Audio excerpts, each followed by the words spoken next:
Olá, amigos do GRVT Gospel, estamos aqui na Livraria Santos do Shopping João Pessoa de Porto Alegre para mais um bate-papo muito especial.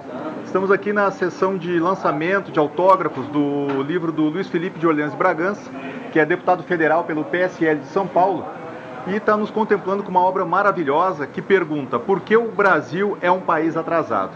Deputado, obrigado pela oportunidade de conversar com você sobre esse livro. A gente sabe que não existe resposta simples para perguntas complexas. E me parece que essa é uma pergunta complexa.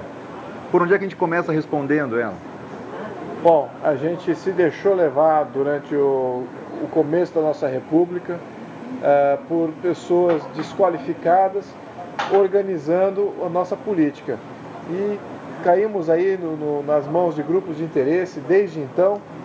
E o que acontece é que você tem um sistema político direcionado para atender aos interesses de grupos de interesse, sejam econômicos ou seja eles mesmos políticos, e você nunca, em função disso, você nunca teve liberdade econômica, porque eles querem maximizar a sua perpetuação no poder, maximizar o seu lucro, o seu benefício.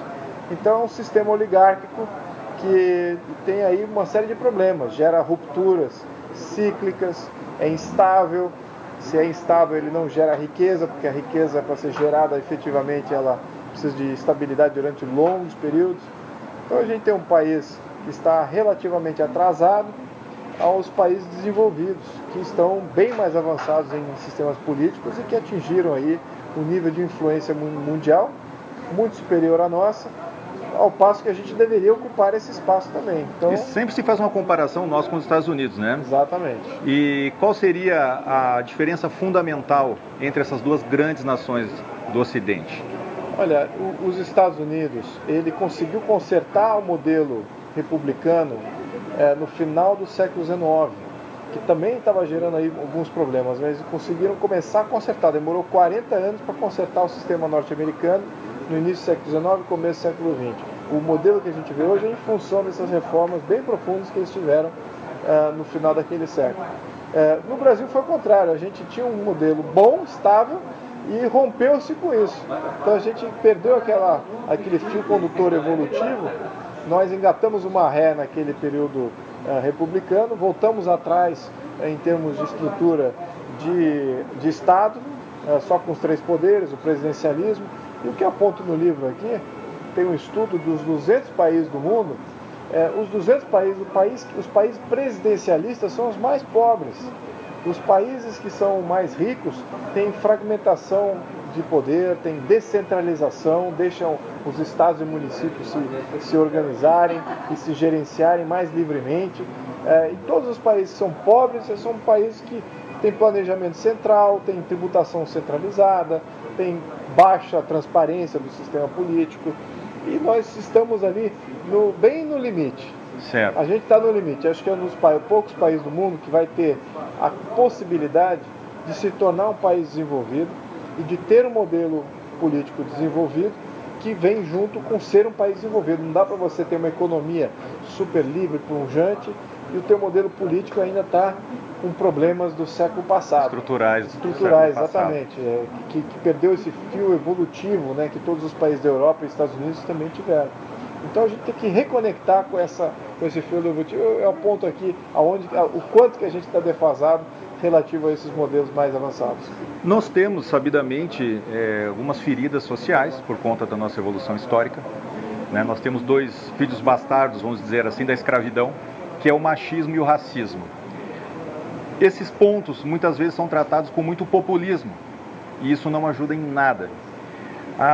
Ao seu ver, de que maneira esse populismo que tomou conta do nosso país nos últimos anos, ele prejudicou esse resgate ou esse processo de busca pela excelência na gestão pública, na quebra desse estamento que há muito tempo toma conta do país?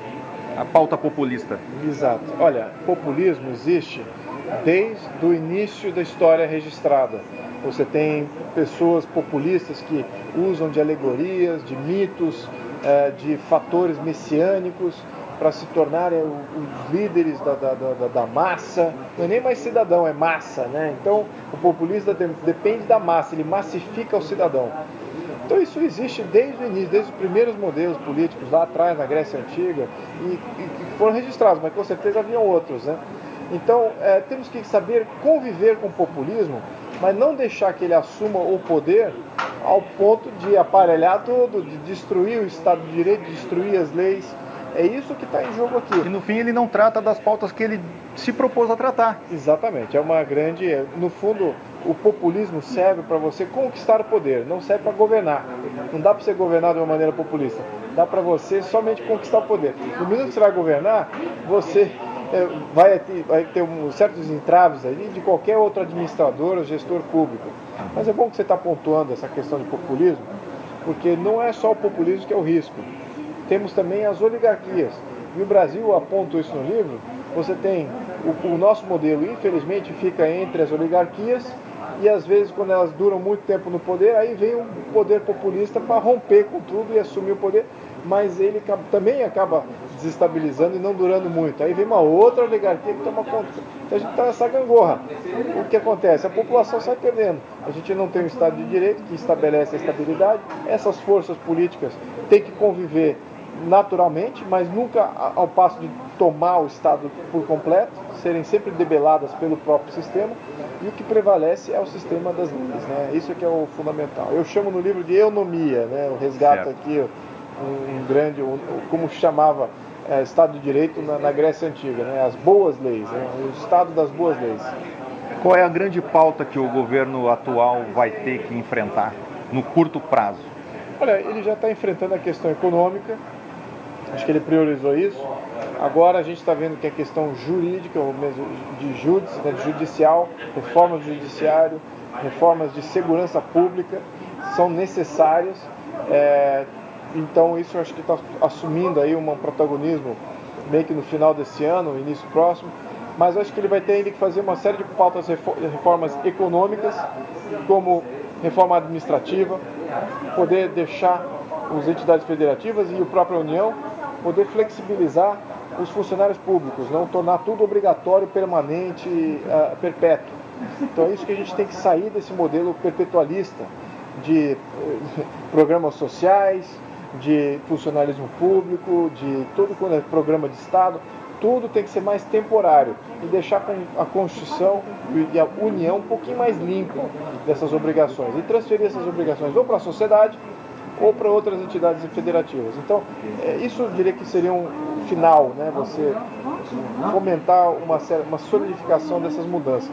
No início agora ele vai estar focado mesmo nas reformas, como eu pontuei, econômicas e judiciais. Deputado, muito obrigado mais uma vez pela oportunidade de conversar com você. Muito obrigado. É uma entrevista esclarecedora de pontos importantíssimos para o nosso país. E você que nos acompanha no GRVT Gospel, muito obrigado. Não deixe de adquirir essa obra, que certamente fará muita diferença na sua formação intelectual e vai contribuir muito para que você entenda as dificuldades e os grandes desafios que o nosso país tem pela frente. Se você gostou, curta, compartilhe, deixe seu comentário e que Deus te abençoe. Obrigado.